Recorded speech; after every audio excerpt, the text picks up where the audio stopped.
Hello, good morning student. इयत्ता 10वी गणित भाग 1 मध्ये आपण पुढच्या नवीन प्रकरणाला सुरुवात करत आहोत. प्रकरण आहे अर्थ नियोजन. प्रकरण क्रमांक 4. अर्थ नियोजन हे जे प्रकरण आहे पान नंबर 81 वर प्रकरण सुरू होत आहे.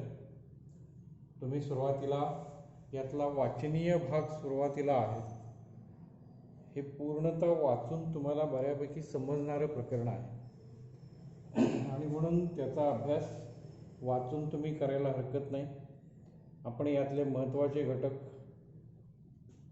GST goods and service tax, त्यानंतर टॅक्स इनवॉइस म्हणजे कर बीजक, GST कशा पद्धतीने गणन केलं जातं, इनपुट टॅक्स क्रेडिट याविषयीची माहिती आणि शेअर्स, म्युच्युअल फंड आणि SIP या संदर्भातली शक्य तेवढी माहिती आपण अभ्यासणार आहोत.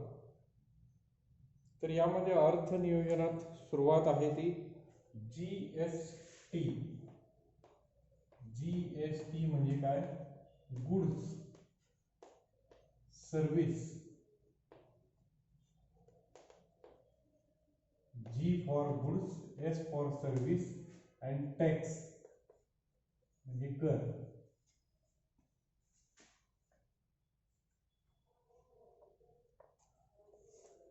आता गुड्स याचा अर्थ वस्तू.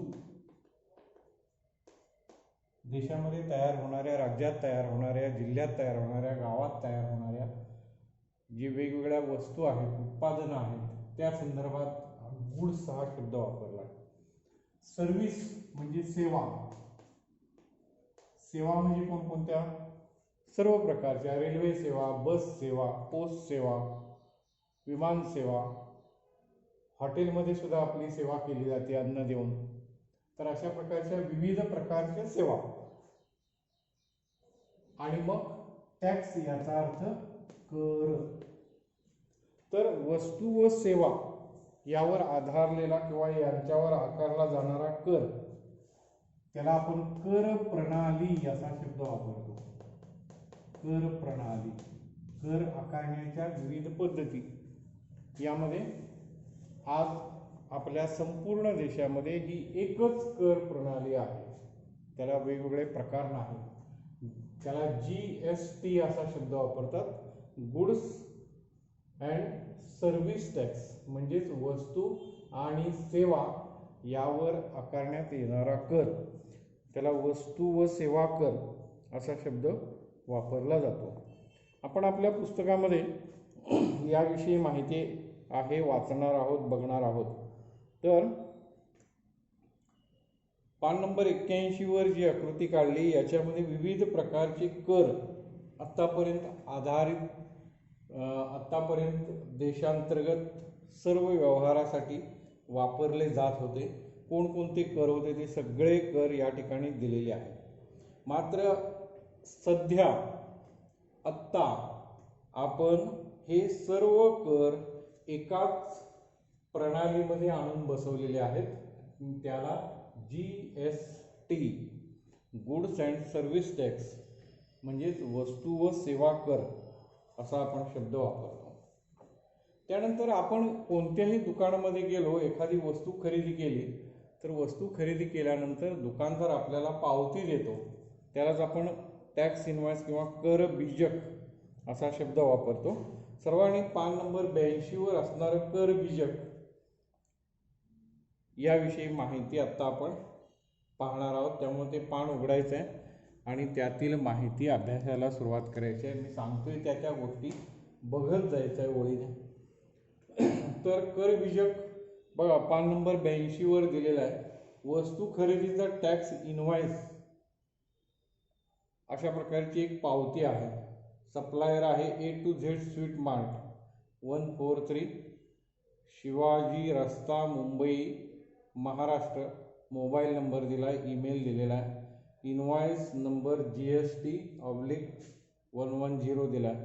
इनवॉइस डेट दिलेली आहे.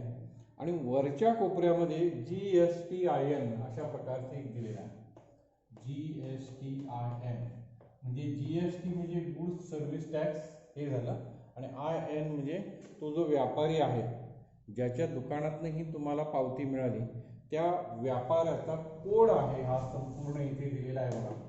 जो काही दिलेला सर्व उजव्या कोपऱ्यामध्ये आहे 27 ABCDE हा जो आहे ABCDE 1 2 3 4 H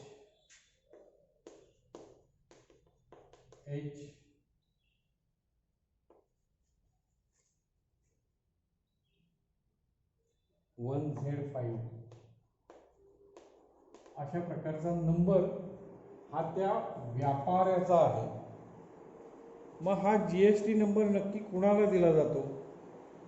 ज्या व्यापाऱ्यांचा व्यवसाय पूर्णतः 20 लाखापेक्षा जास्त आहे अशा लोकांना हा नंबर दिला जातो. यांचे सगळे व्यवहार शासनाच्या कर प्रणालीनुसार चालतात. शासनाला यांच्या संपूर्ण व्यवहाराची माहिती प्रत्येक महिना 2-3 महिन्याला मिळत जाते. काही वेळा वर्षाच्या शेवटी माहिती त्यांना मिळाली जाते.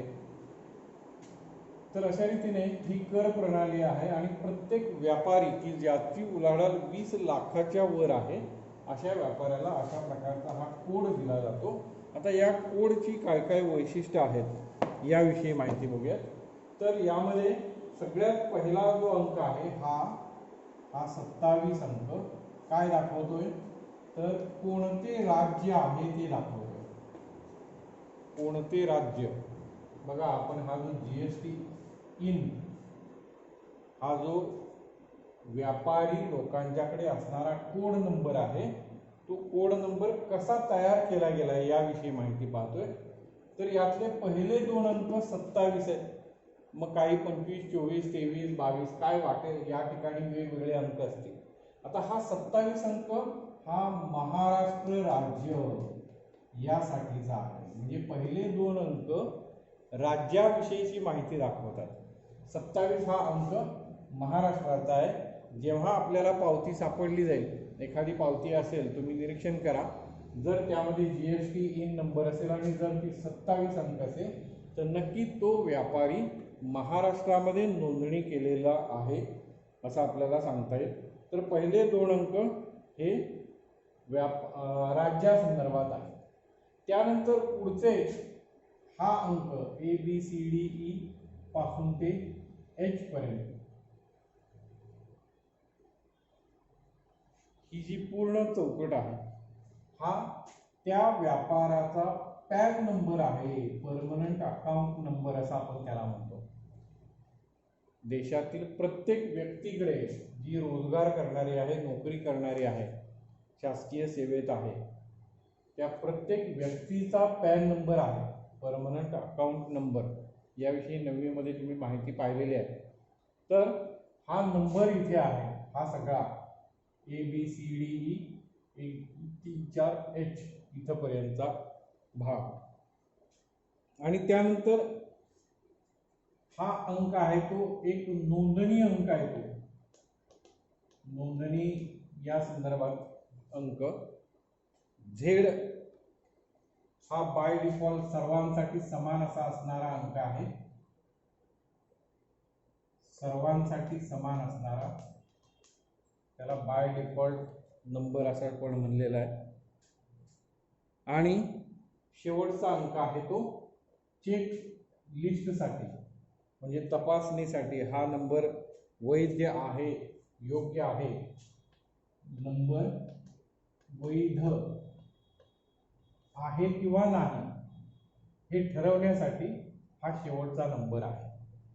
तर अशा प्रकारे हा जो कोड तयार होतोय या कोडला आपण GSTIN प्रत्येक व्यापारी ज्याची उलाढाल वार्षिक उलाढाल गेल्या वर्षीची, आत्ता आपण जर पावती बघत असाल तर याच्या अगोदरच्या वर्षी त्याची उलाढाल 20 लाखापेक्षा जास्त होती आणि म्हणून त्या व्यापाऱ्याला हा कोड देण्यात आलेला आहे.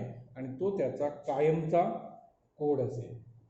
तर अशा प्रकारे आपण जी पान नंबर 82 वर कर बीजक टॅक्स इनवॉइस पाहतोय, त्याच्या उजव्या कोपऱ्यात जो GSTIN हा जो नंबर आहे त्याबद्दलची ही माहिती झाली.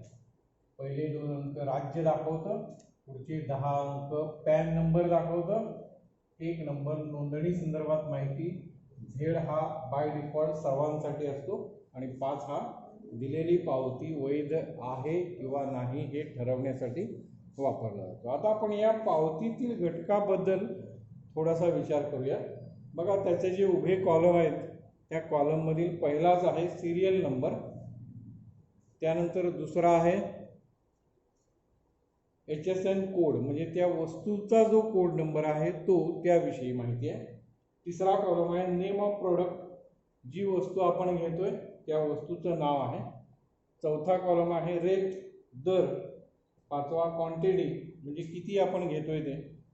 टॅक्सेबल अमाऊंट म्हणजे एकूण कर बसेल, करपात्र आपण म्हणू, करपात्र रक्कम. आणि मग परत 2 पुन्हा भाग आहेत, CGST आणि SGST असे 2 भाग आहेत.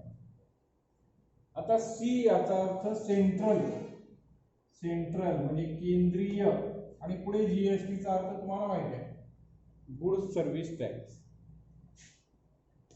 केंद्रीय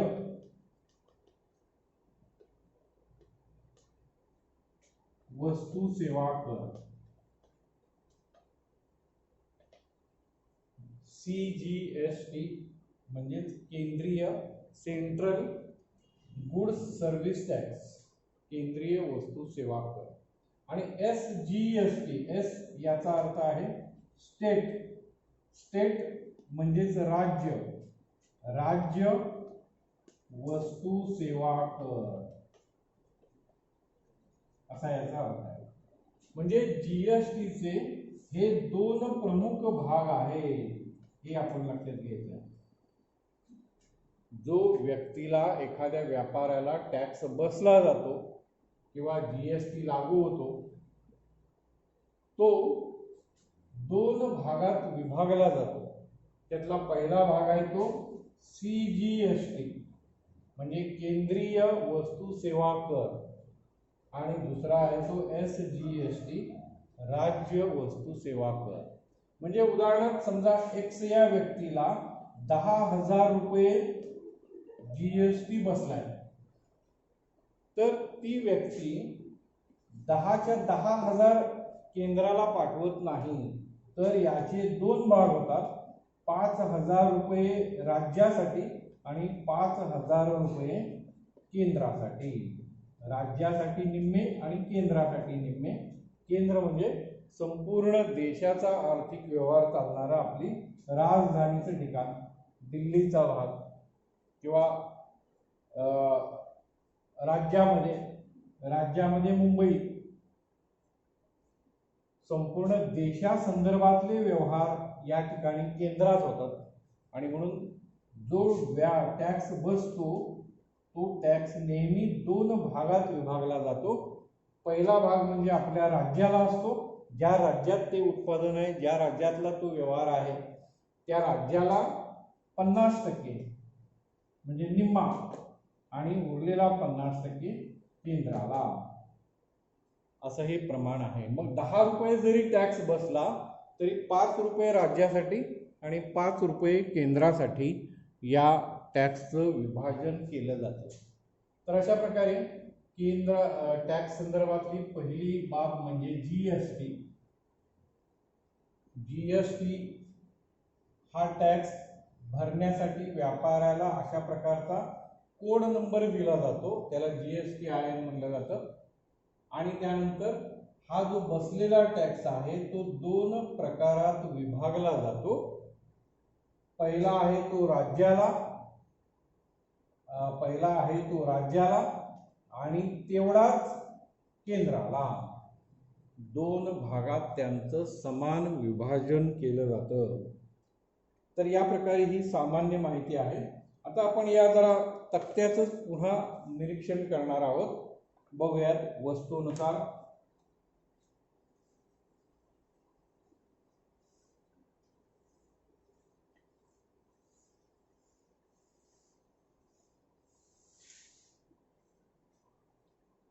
सर्वांनी पुस्तकातच पाहायचं आहे.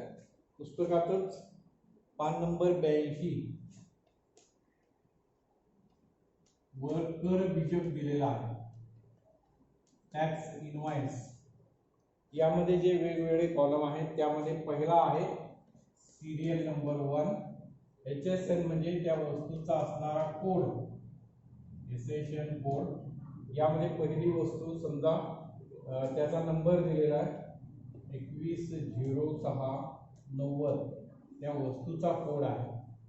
त्यानंतर नेम ऑफ प्रॉडक्ट पेढे असं म्हणलंय. त्या स्वीट मार्ट मध्ये गेलाय म्हणजे हे वस्तू त्याने खरेदी केलेल्या आहेत त्यातली पहिली बाब पेढे. त्याचा रेट दिलाय 400 रुपये प्रति किलो.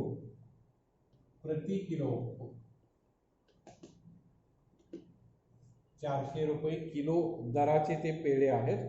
या व्यक्तीने खरेदी केलेली आहे ती क्वांटिटी म्हणजे किती खरेदी केली ते, तर 500 ग्रॅम. 500 ग्रॅम म्हणजेच अर्धा किलो खरेदी केलेली आहे.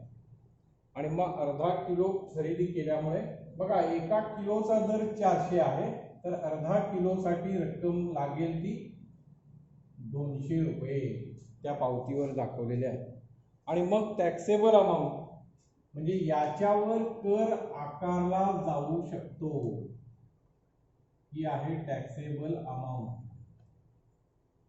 200 रुपयेची वस्तू त्या ग्राहकानं खरेदी केली. आता मग याच्यावर टॅक्स कसा आकारला गेला? 2 प्रकारे आहे बघा.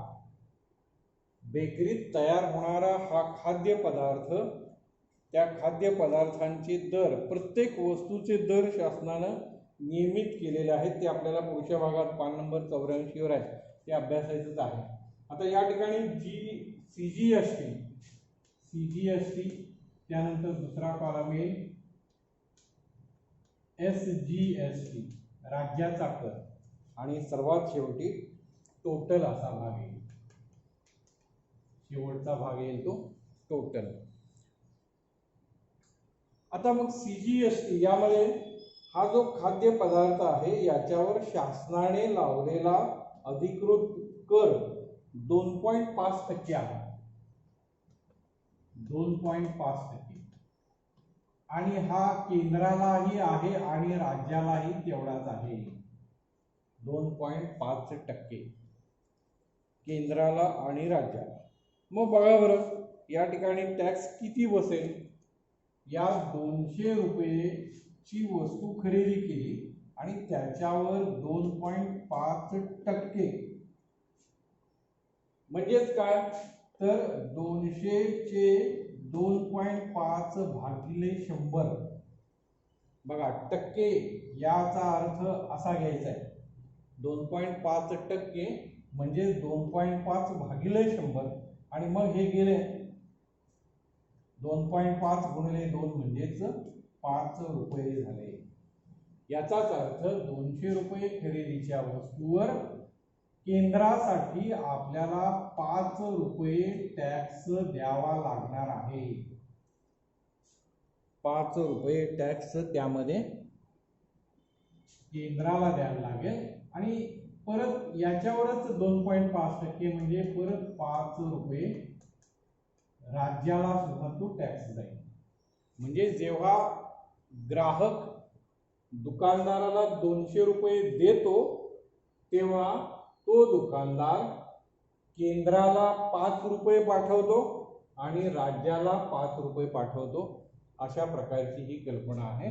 आणि मग या ठिकाणी त्या ग्राहकाला एकूण रुपये किती द्यावे लागतील, तर वस्तूचे 200, हे 5 आणि हे 5 म्हणजे 210 रुपये ला ती वस्तू त्या ग्राहकाच्या हातात पडेल.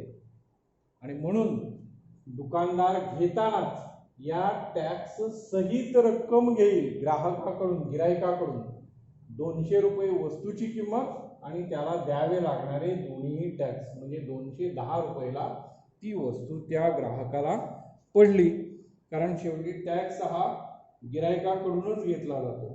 आता दुसरा एक आयटम यामध्ये दिलाय, तो आहे 2 नंबरचा आयटम. त्याची HSN कोड म्हणजे वस्तूचा कोड नंबर ठरवला HB0 या पद्धतीने. चॉकलेट आहे, चॉकलेट संदर्भात रेट रुपये 80. त्या चॉकलेटची किंमत 80 रुपये आहे. त्यातला एकच बार घेतलेला आहे. चॉकलेटचा बार 80 रुपये किमतीचा आहे. आणि मग शासनाने याच्यावर 14%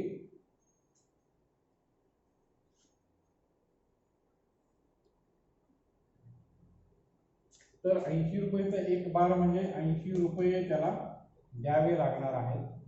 याच्यावर 14% दर आहे शासनाने अधिकृत ठरवलेला. मग आता 80 रुपयाचे 14%, बघा 80 चे 14% किती होतील, तर 80 गुणिले 14 भागिले 100 असं करावं लागेल. तर हे गेल्यानंतर आपल्या लक्षात येईल 14 8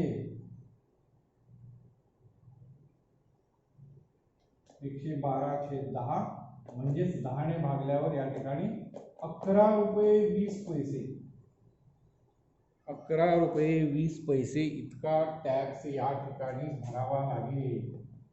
हे कुणाला, हे केंद्राला, आणि तेवढीच रक्कम इथे राज्याला. आणि म्हणून मग ते 80 रुपयाचं चॉकलेट गिरायकाला किती रुपयाला बसेल, तर हे 80 रुपये आणि अधिक हे 11 20 आणि 11 20, 11 20 आणि 11 20 म्हणजेच हे गिरायकाला 102 रुपयाला बसेल. 102 रुपये 40 पैसे. प्रत्यक्ष गिराईक त्या चॉकलेटसाठी 102 रुपये 40 पैसे रक्कम देईल. तर अशा रीतीने ही पावती आहे. या पावतीतले सगळे घटक तुम्ही बघा. यानंतर तिसरा घटक आहे आईस्क्रीम. रेट आहे 200. एका पॅकची किंमत एक पॅक 500 ग्रॅमचा आहे, म्हणजे टॅक्सेबल अमाऊंट आहे 200. त्याच्यावर GST 9%. 200 चे 9% म्हणजेच 200 गुणिले 9 भागिले 100 18 रुपये येतात. केंद्राला 18 रुपये आणि राज्याला 18 रुपये असे एकूण 236 रुपयाला ते आईस्क्रीम गिरायकाला पडेल, ग्राहकाला पडेल. व्यापारी काय गिरायकाकडून ती अमाऊंट घेणार आहे आणि त्यातले 36 रुपये टॅक्स 18 राज्याला आणि 18 रुपये केंद्राला पाठवणार आहे. तर अशा रीतीने हे संपूर्ण तक्ता बघितल्यानंतर सर्वात शेवटी एकूण रुपये बघा, CGST ची बेरीज झाली 41 रुपये 70 पैसे. म्हणजे केंद्राला या संपूर्ण दुकानातून जेव्हा या 4-5 वस्तू खरेदी केल्यात, कोणकोणत्या, पेढे, चॉकलेट, आईस्क्रीम, ब्रेड, लोणी, इतके पदार्थ एका दुकानातून एका व्यक्तीनं खरेदी केलेत, तेव्हा त्या व्यक्तीला केंद्रासाठी टॅक्स गेला 41 रुपये 70 पैसे आणि राज्यासाठी टॅक्स गेला 41 रुपये 70 पैसे. आणि मग एकूण रक्कम ग्राहकाला 723 रुपये 40 पैसे द्यावे लागेल. त्याच्यामध्ये हा दोन्ही म्हणजे 41 अधिक 41 म्हणजे 83 रुपये 40 पैसे ही केवळ शासनाला, राज्य शासनाला आणि केंद्र शासनाला द्यावा लागणारा टॅक्स असेल. त्याला आपण GST असं म्हणतो. CGST आणि SGST या दोघांची बेरीज म्हणजेच GST. हे लक्षात घ्या, त्या व्यक्तीला भरावा लागणारा कर. तर अशा रीतीने यातली ही माहिती बऱ्याचपैकी वाचनीय आहे. तुम्ही पुस्तकात ते वाचलं पाहिजे, तेव्हा ते जास्त व्यवस्थित अजून लक्षात येईल. तर वाचा, अभ्यासा. आपण इथे थांबूया. धन्यवाद.